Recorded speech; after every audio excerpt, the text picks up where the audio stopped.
Assalamualaikum warahmatullahi wabarakatuh. Selamat datang kembali di channel Sahroni, kisah horor dan ironi. Terima kasih sudah meluangkan waktu untuk menonton konten kami hari ini. Sebelum kita masuk ke cerita yang mendebarkan ini, kami ingin menyampaikan bahwa semua kisah yang kami bagikan adalah karya fiksi belaka. Jika terdapat kesamaan nama tokoh, tempat, atau kejadian dengan kehidupan nyata, kami mohon maaf sebesar-besarnya karena hal tersebut tidaklah disengaja. Bersiaplah untuk memasuki dunia yang penuh dengan ketegangan, misteri, dan ironi yang akan membuat kalian merinding. Pastikan kalian sudah menyiapkan mental dan jangan lupa untuk like, subscribe, dan nyalakan notifikasi agar tidak ketinggalan cerita-cerita seru lainnya dari Sahroni. Hujan deras mengguyur desa Cikembang pada malam yang kelam itu. Petir menyambar-nyambar di langit, seolah alam sedang murka. Di sebuah rumah sederhana di pinggir desa, Agus Prianto duduk termenung di teras sambil menatap kosong ke arah sawah yang gelap. Pria berusia 35 tahun itu tampak frustrasi. Wajahnya kusam dan matanya sayu. Kehidupannya sudah mentok di ujung tanduk. 3 bulan lalu, usaha warung sembako yang dirintisnya selama bertahun-tahun bangkrut total. Hutang menumpuk hingga puluhan juta rupiah. Istrinya, Sari, sudah tidak tahan lagi dengan kemiskinan yang terus menghimpit. Setiap hari mereka bertengkar soal uang.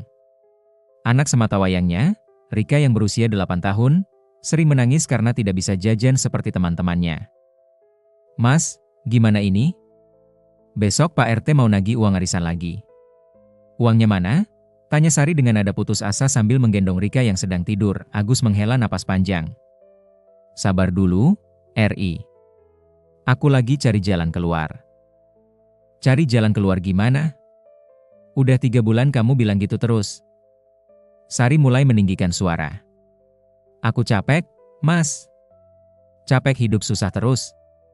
Malam itu, setelah Sari dan Rika tertidur, Agus keluar rumah dan berjalan tanpa tujuan. Kakinya secara tidak sadar membawanya ke warung kopi Pak Supadi yang masih buka meski sudah hampir tengah malam. Di sana, dia bertemu dengan Jarwo, seorang pria parubaya yang dikenal sebagai orang pintar di desa tersebut. "Wah, Gus. Kok muka kamu kusam banget? Ada masalah apa?" tanya Jarwo sambil menghisap rokok kretek. Agus menceritakan semua masalahnya kepada Jarwo. Pria itu mendengarkan dengan seksama sambil sesekali mengangguk-anggukan kepala. "Gus, kamu mau tahu jalan pintas buat kaya mendadak?" bisik Jarwo pelan sambil mendekatkan tubuhnya. "Maksud lu gimana, Weo?" "Ada cara, tapi agak ekstreme. Namanya pesugihan." Agus pernah mendengar istilah itu, tapi tidak pernah tahu persis apa itu pesugihan. Jarwo kemudian menjelaskan bahwa pesugihan adalah praktik spiritual untuk mendapatkan kekayaan dengan cara meminta bantuan makhluk gaib. Ada berbagai macam pesugihan, mulai dari pesugihan babi ngepet, pesugihan tuyul, hingga pesugihan kera hitam. Yang paling manjur itu pesugihan kera hitam, Gus. Tapi risikonya juga paling besar, kata Jarwo sambil melirik ke kiri dan kanan, memastikan tidak ada yang mendengar. "Risiko apa, Weo? Nanti aku jelasin. Tapi yang jelas, kalau kamu berhasil, dalam semalam aja kamu bisa jadi orang paling kaya di desa ini." Agus terdiam. Hatinya bimbang antara keputusasaan dan rasa takut. Tapi bayangan wajah sedih Sari dan Rika membuatnya semakin terpojok. "Gimana caranya, Weo?" Jarwo tersenyum tipis. "Besok malam, kalau kamu berani, ketemu aku di hutan keramat belakang desa. Jam 12 malam tepat. Tapi ingat, kalau sudah mulai, tidak bisa mundur lagi." Keesokan malamnya, Agus berjalan dengan langkah gemetaran menuju hutan keramat. Hutan itu memang dikenal angker oleh warga desa. Konon, dahulu kala tempat itu adalah pemakaman para pendekar dan dukun sakti. Pohon-pohon tua menjulang tinggi dengan cabang-cabang yang seperti tangan raksasa mencengkeram udara malam. Jarwo sudah menunggu di sebuah clearing kecil di tengah hutan, dikelilingi oleh batu-batu besar yang tersusun membentuk lingkaran. Di tangannya ada sebuah tas hitam yang tampak berat. "Udah siap, Gus?" tanya Jarwo. "Siap, tapi jujur aku takut, Weo." "Wajar. Tapi ingat, ini satu-satunya jalan buat kamu keluar dari masalah. Sekarang duduk di tengah lingkaran batu itu." Agus duduk bersila di tengah lingkaran. Jarwo mengeluarkan berbagai macam benda dari tasnya. Kemenyan, lilin hitam, pisau keris kecil, mangkuk tanah liat, dan yang paling mengejutkan, seekor ayam hitam yang masih hidup. Sekarang dengar baik-baik ritual yang harus kamu lakukan, kata Jarwo sambil mulai menyiapkan perlengkapan. Pesugihan kera hitam ini berbeda dari pesugihan lainnya. Kamu akan terikat kontrak dengan siluman kera hitam yang bernama Bagong Ireng. Dia adalah raja dari semua kera hitam di hutan ini. Jarwo mulai menyalakan kemenyan dan lilin hitam. Asap kemenyan mengepul naik, menciptakan aroma yang menyengat hidung Agus. Pertama, kamu harus meminum darah ayam hitam ini sambil mengucapkan mantra pemanggil. Kedua, kamu harus meneteskan darah kamu sendiri ke dalam mangkuk ini sebagai tanda keseriusan. Ketiga, kamu harus berjanji akan memenuhi semua pantangan yang akan diberikan Bagong Ireng. Pantangan apa aja, Wo? Itu akan ditentukan langsung sama dia nanti. Tapi biasanya, pantangan pesugihan kera hitam itu berat banget. Makanya banyak yang tidak kuat menjalaninya. Jarwo mengangkat ayam hitam itu dan dengan cepat menyembelih lehernya menggunakan keris. Darah segar mengucur ke dalam mangkuk tanah liat. Bau amis langsung menyeruak ke udara malam. Sekarang minum darah ini sambil ucapkan mantra ini 3 kali. Bagong Ireng, Raja Kera Hutan Keramat, aku Agus Prianto datang memohon bantuan. Berikan aku kekayaan berlimpah, aku akan membayar dengan apapun yang kau minta. Tangan Agus gemetar saat menerima mangkuk berisi darah ayam. Bau amisnya membuatnya mual, tapi dia memaksakan diri. Dengan mata terpejam, dia meminum darah itu sambil mengucapkan mantra yang diajarkan Jarwo. Rasanya pahit dan metalik di lidahnya. Setelah selesai, Jarwo menyodorkan keris kecil. Sekarang sayat jari kamu dan teteskan darahnya ke sisa darah ayam di mangkuk itu. Agus menggigit bibir saat menyayat jarinya. Rasa perih langsung menjalar, tapi dia tetap meneteskan darahnya ke dalam mangkuk. Begitu darahnya bercampur dengan darah ayam, tiba-tiba angin kencang bertiup di tengah hutan yang tadinya tenang. Pohon-pohon mulai bergoyang keras, dan suara seperti teriakan kera mulai terdengar dari segala arah. Jarwo mundur beberapa langkah, wajahnya pucat. Dia datang, bisik Jarwo. Tiba-tiba, dari balik pepohonan muncul sosok mengerikan. Bagong Ireng tidak seperti kera biasa. Tubuhnya sebesar manusia dewasa, tapi tertutup bulu hitam lebat. Matanya merah menyala seperti bara api, dan taringnya putih mengkilat di bawah cahaya bulan. Yang paling mengerikan adalah wajahnya yang setengah manusia, setengah kera. Siapa yang berani memanggilku? Suara Bagong Ireng menggelegar, menggema di seluruh hutan. Agus tubuhnya bergetar ketakutan, tapi dia berusaha menjawab. Aku, Bagong Ireng. Agus Prianto. Aku butuh bantuan. Siluman kera itu mendekati Agus dengan langkah yang mengintimidasi. Matanya menatap tajam ke dalam mata Agus, seolah sedang membaca jiwa terdalamnya. Manusia serakah. Kau ingin kekayaan, ya? Baik, aku akan memberikannya. Tapi dengan syarat yang tidak bisa kau langgar. Syarat apa? Tanya Agus dengan suara bergetar. Pertama, setiap bulan purnama, kau harus datang ke hutan ini dan memberikan sesajen berupa daging mentah sebanyak 5 kilogram. Kedua, kau tidak boleh menceritakan tentang kontrak ini kepada siapapun, termasuk istri dan anakmu. Ketiga, dan ini yang paling penting, Bagong Ireng berhenti sejenak, matanya semakin menyala. Setiap tahun, pada hari yang sama dengan hari ini, kau harus memberikan aku sesuatu yang paling kau cintai di dunia ini. Bisa berupa harta, bisa berupa nyawa seseorang. Agus merasa darahnya membeku. Maksudnya gimana? Kau akan tahu nanti. Yang jelas, kalau kau melanggar salah satu syarat itu, semua kekayaan yang aku berikan akan sirna, dan aku akan mengambil nyawamu sebagai ganti ruginya. Meski ketakutan luar biasa, Agus sudah terlanjur putus asa. Dia berpikir, paling tidak dia punya waktu 1 tahun untuk mencari solusi lain. Aku setuju, kata Agus akhirnya. Bagong Ireng menyeringai mengerikan. Baik. Besok pagi kau akan melihat hasilnya. Siluman itu kemudian mengambil mangkuk berisi darah campuran dan meminumnya habis. Setelah itu, dia menghilang dalam sekejap mata, meninggalkan hanya asap hitam dan bau belerang yang menyengat. Jarwo yang sejak tadi diam, akhirnya mendekati Agus. Sudah selesai. Sekarang kita pulang. Wo, aku kok jadi takut ya? Syarat yang terakhir itu, tenang, Gus. Yang penting sekarang kamu udah dapat solusi. Nanti kita pikirin lagi pas waktunya tiba. Keesokan paginya, Agus terbangun dengan perasaan cemas. Tapi ketika dia membuka pintu rumah, matanya langsung terbelalak. Di depan rumahnya terdapat tumpukan uang kertas ratusan ribu rupiah yang sangat banyak. Tidak hanya itu, di samping rumahnya tiba-tiba muncul sebuah mobil mewah dengan kunci yang sudah tersedia. "Mas! Mas! Dari mana ini semua?" teriak Sari yang juga terkejut melihat keajaiban itu.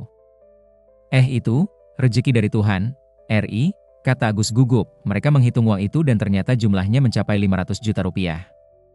Lebih dari cukup untuk melunasi semua hutang dan modal usaha baru. Sari menangis haru. Sementara Rika melompat-lompat kegirangan. Dalam hitungan minggu, kehidupan keluarga Agus berubah drastis.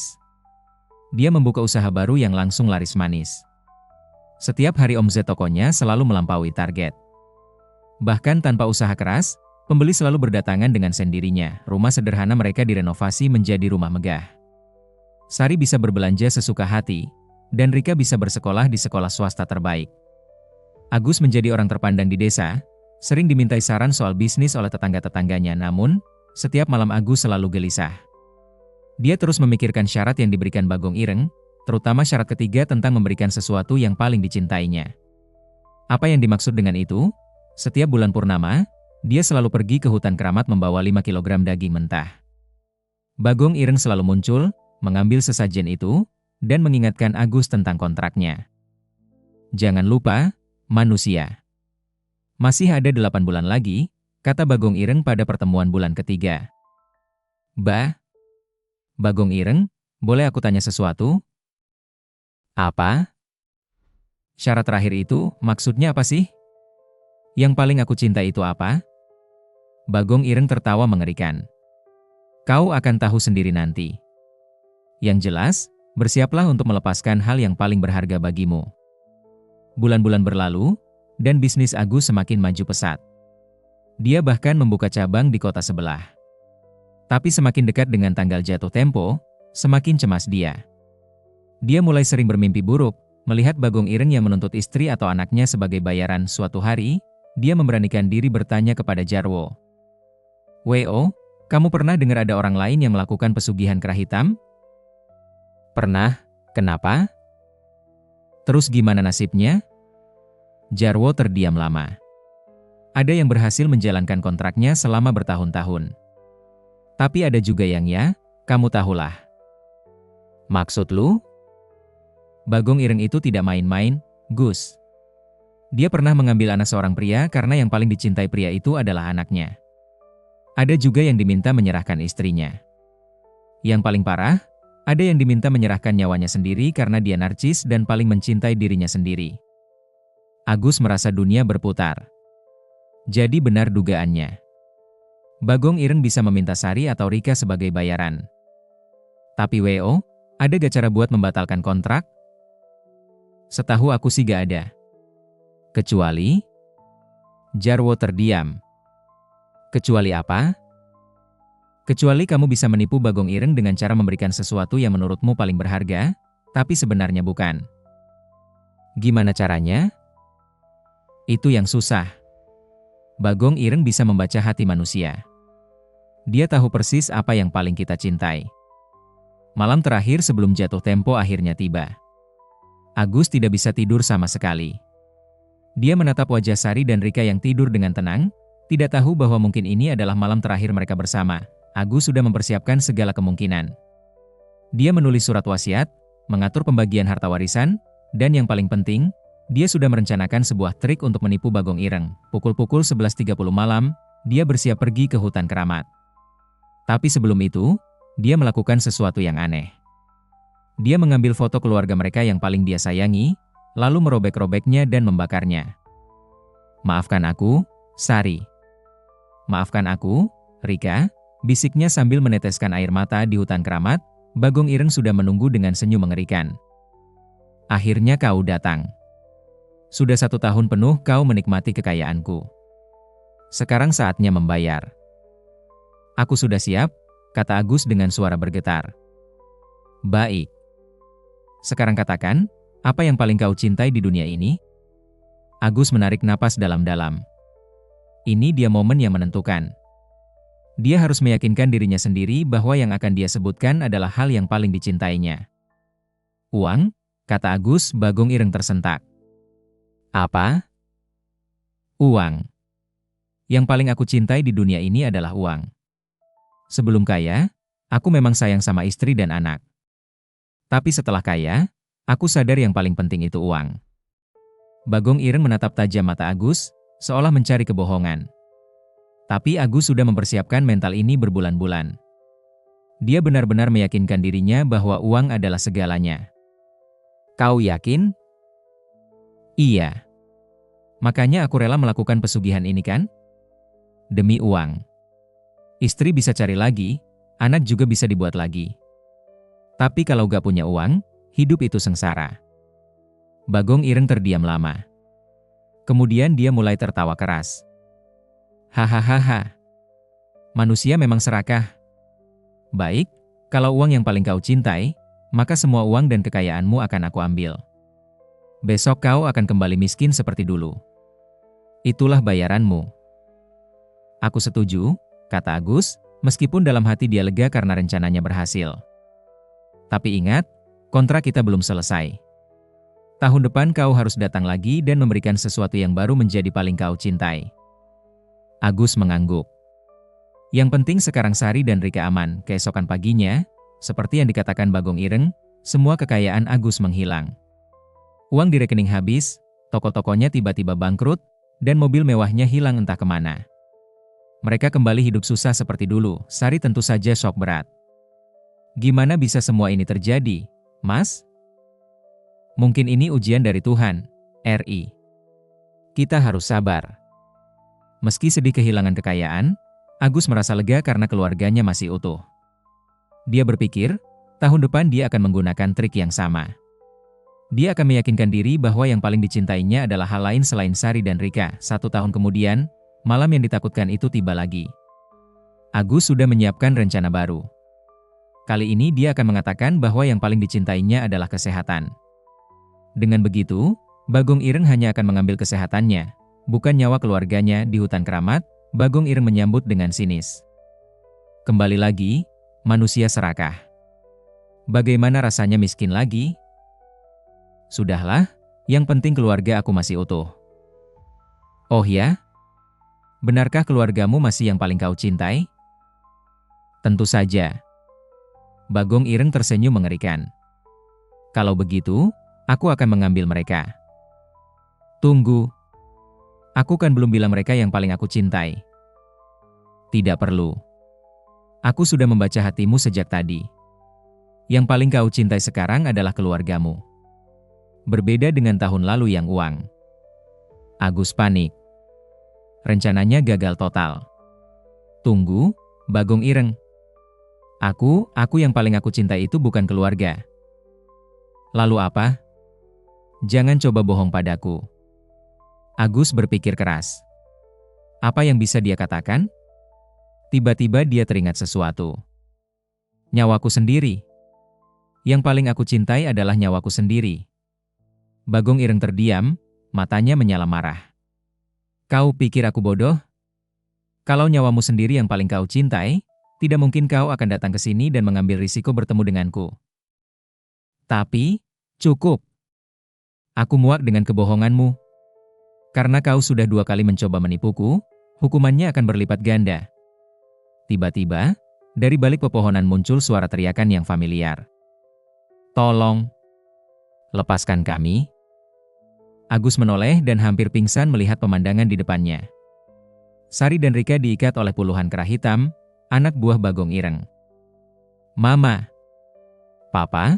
Teriak Rika dengan wajah penuh air mata. Agus! Kenapa mereka bawa kami ke sini? Teriak Sari histeris. Aku sudah mengambil mereka dari rumah kalian tadi malam. Mereka sudah menjadi milikku sekarang. Ucap Bagong Ireng, tidak. Kumohon, ambil aku saja. Jangan mereka. Terlambat. Kau sudah melanggar kontrak dengan mencoba menipuku 2 kali. Sekarang aku akan mengambil keluargamu dan nyawamu. Agus berlutut memohon. Bagong Ireng, aku mohon. Beri aku kesempatan sekali lagi. Kesempatan? Haha. Baik, aku beri kau kesempatan terakhir. Tapi kali ini permainannya berbeda. Bagong Ireng menjentikan jarinya, dan tiba-tiba muncul 2 buah pisau di tanah. Di depanmu ada 2 pilihan.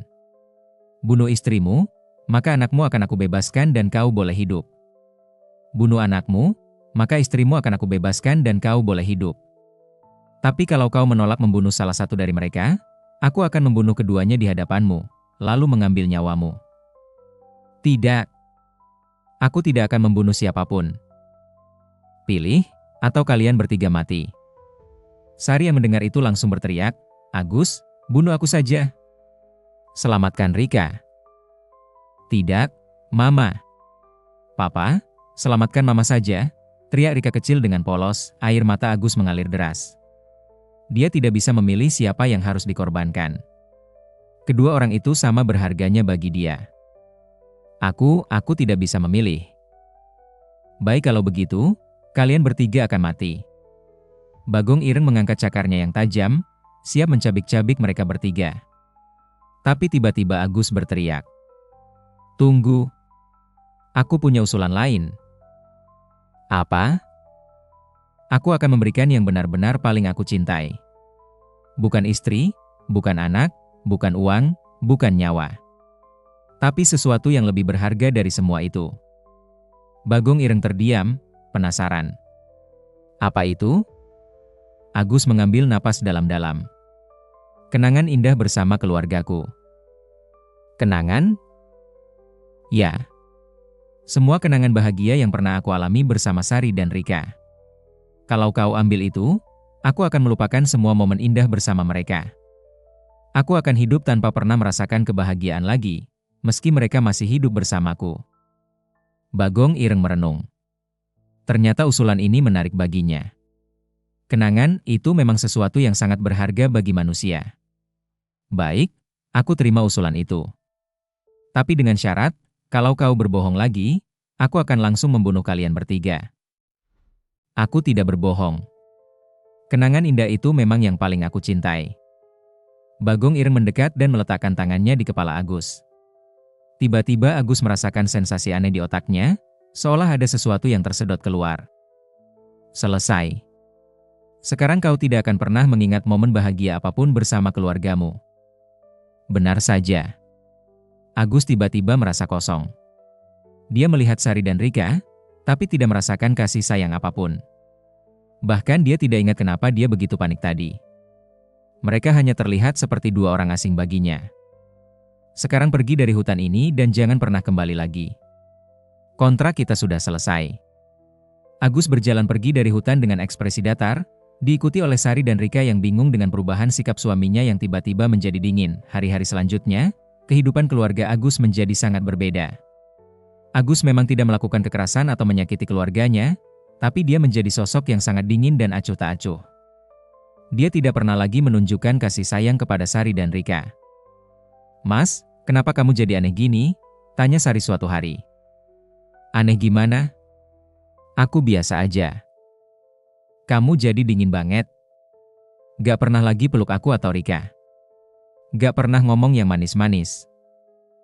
Memangnya harus ya? Sari menangis mendengar jawaban suaminya yang sangat dingin itu. Rika juga sering menangis karena papanya tidak mau lagi bermain dengannya atau mendongeng sebelum tidur. Yang lebih menyakitkan, Agus seolah tidak memiliki emosi apapun terhadap keluarganya. Ketika Rika sakit, dia tidak menunjukkan kekhawatiran. Ketika Sari menangis, dia tidak peduli. Dia hidup seperti robot tanpa perasaan. Sari yang tidak tahan dengan sikap suaminya mulai sering bertengkar dengannya. Tapi Agus selalu merespon dengan datar, tidak pernah marah ataupun sedih. Seolah dia sudah kehilangan kemampuan untuk merasakan emosi terhadap keluarganya. Bulan-bulan berlalu, dan situasi semakin memburuk. Rika mulai trauma dan sering bermimpi buruk. Sari mengalami depresi berat karena merasa suaminya sudah tidak mencintainya lagi. Suatu malam, Sari sudah tidak kuat lagi. Dia memutuskan untuk pergi meninggalkan Agus bersama Rika. Mas, aku mau ngomong sesuatu, kata Sari sambil menyiapkan koper. Ngomong aja. Aku mau pergi dari rumah ini bawa Rika. Oh. Ya udah. Sari terkejut dengan reaksi Agus yang sangat dingin. Cuma gitu? Kamu gak coba nahan aku? Ngapain? Kamu mau pergi ya pergi aja. Aku istri kamu. Rika anak kamu. Masa kamu gak peduli kita mau pergi? Peduli buat apa? Kata-kata Agus seperti pisau yang menusuk jantung Sari. Dia menangis terseduh-seduh, tapi Agus hanya menatap dengan ekspresi kosong. Malam itu juga, Sari dan Rika pergi meninggalkan rumah. Agus tidak berusaha mengejar atau menahan mereka. Dia hanya duduk di depan TV sambil makan kerupuk, seolah tidak terjadi apa-apa. 3 bulan setelah Sari dan Rika pergi, Agus hidup sendiri di rumah yang sunyi. Dia bekerja seperti biasa, pulang kerja, makan, tidur, dan begitu seterusnya. Hidupnya monoton tanpa ada kegembiraan atau kesedihan. Suatu hari, tetangganya, Bu Ratna, datang ke rumahnya. "Gus, aku dengar Sari sama Rika udah pindah ke Jakarta ya?" "Iya." "Kamu gak kangen?" "Kangen apaan?" "Ya kangen sama istri sama anak lah. Mereka kan udah lama gak pulang." Agus terdiam. Sebenarnya dia sering berpikir tentang Sari dan Rika, tapi entah kenapa dia tidak merasakan emosi apapun. Seolah ada bagian dari hatinya yang hilang. "Gak tahu tuh," jawab Agus akhirnya. "Gus, kamu kok jadi aneh banget sih sejak beberapa bulan lalu? Dulu kamu tuh sayang banget sama keluarga. Sering cerita tentang kehebatan Rika, sering pamer kemesraan sama Sari. Sekarang kamu jadi kayak orang yang gak ada perasaannya." Kata-kata Bu Ratna membuat Agus termenung. Benar juga, kenapa dia jadi seperti ini? Dia mencoba mengingat-ingat masa lalu, tapi anehnya semua kenangan indah bersama keluarganya seperti hilang. Yang dia ingat hanya momen-momen buruk seperti pertengkaran dan masalah keuangan. Malam itu, Agus mencoba menelpon Sari. Suara istrinya terdengar dingin di seberang sana. "Ada apa?" "Ri, kapan kalian pulang?" "Aku gak akan pulang lagi, Gus. Aku udah capek sama sikap kamu yang dingin banget. Sekarang aku udah kerja di Jakarta, Rika juga udah sekolah di sini. Tapi kan kita ini keluarga. Keluarga? Kamu nganggep kita keluarga?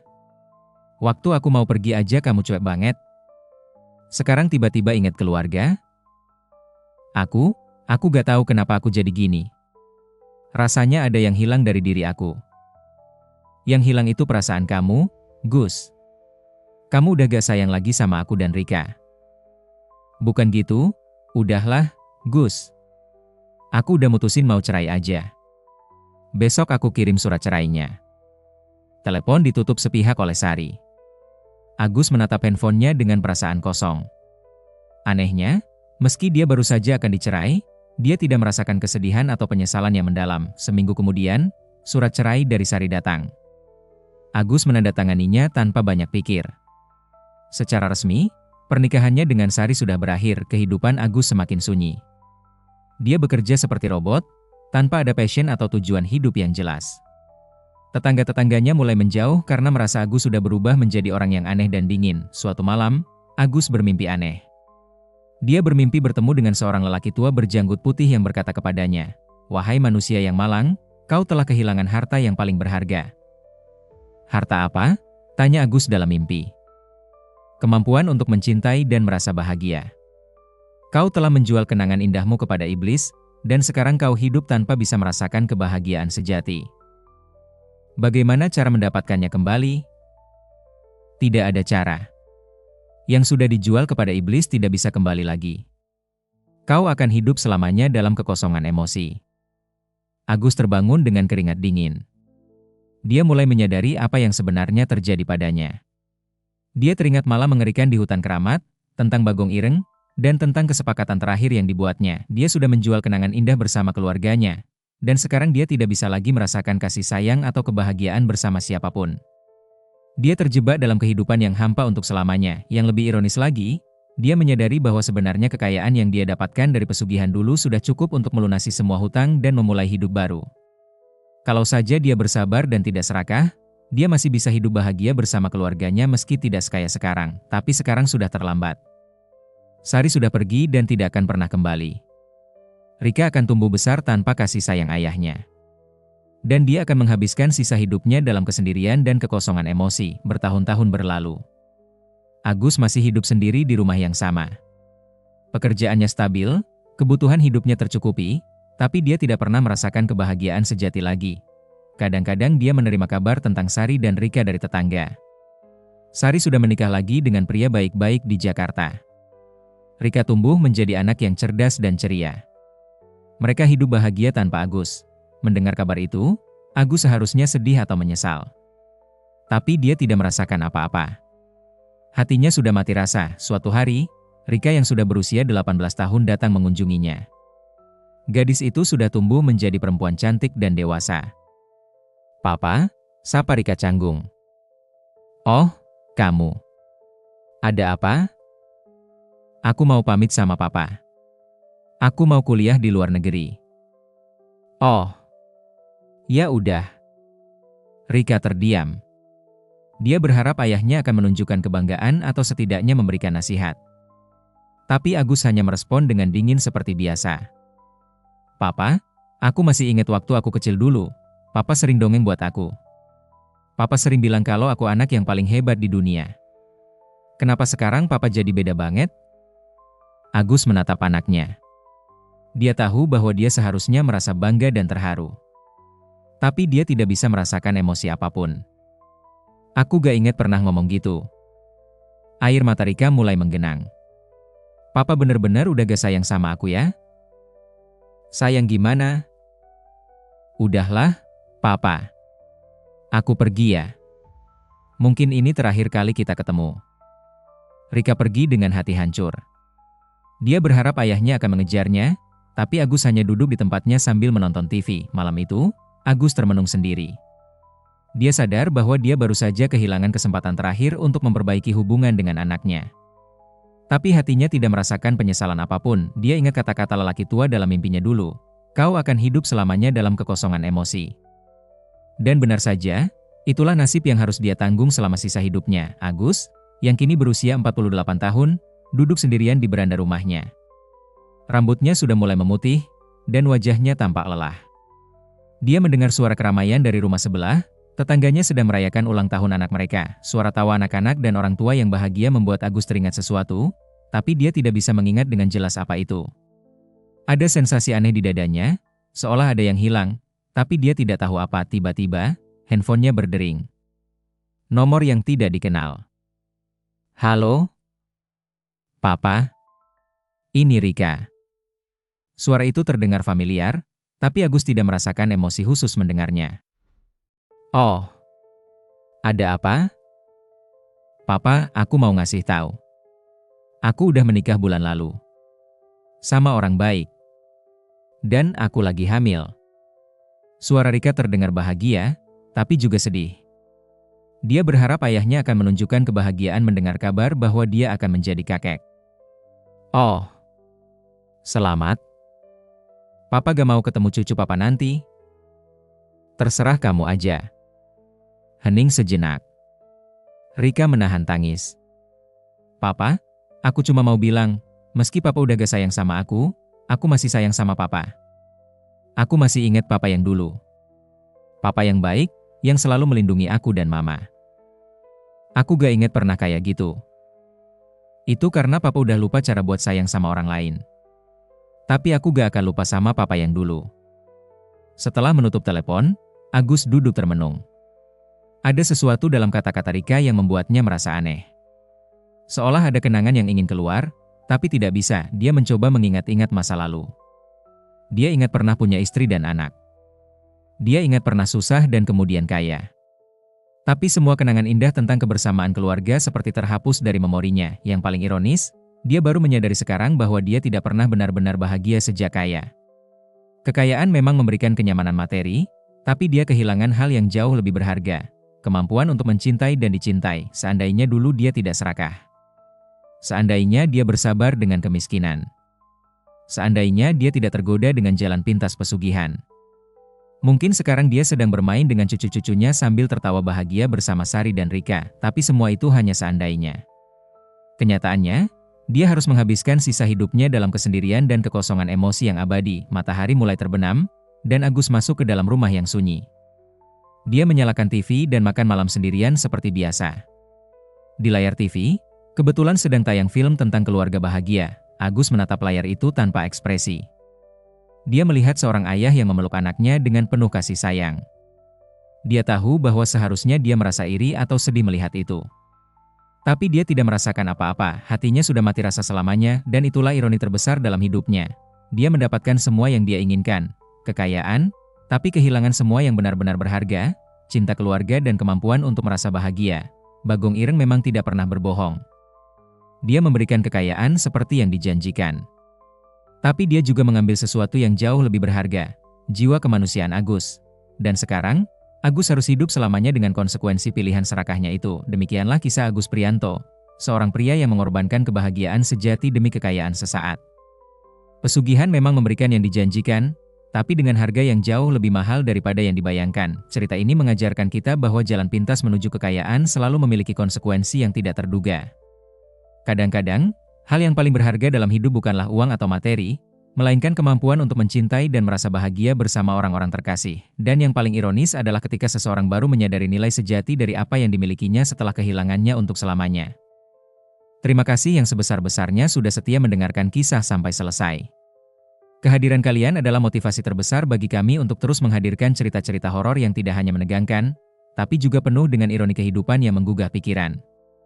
Jangan lupa untuk subscribe dan aktifkan notifikasi agar kalian tidak melewatkan kisah-kisah berikutnya yang pastinya akan membawa kalian masuk lebih dalam ke dunia misteri dan keanehan yang menggelitik rasa penasaran. Sampai jumpa kembali di cerita selanjutnya. Semoga malam kalian penuh kedamaian, dan keberanian kalian tak pernah surut menghadapi kegelapan. Wassalamualaikum warahmatullahi wabarakatuh.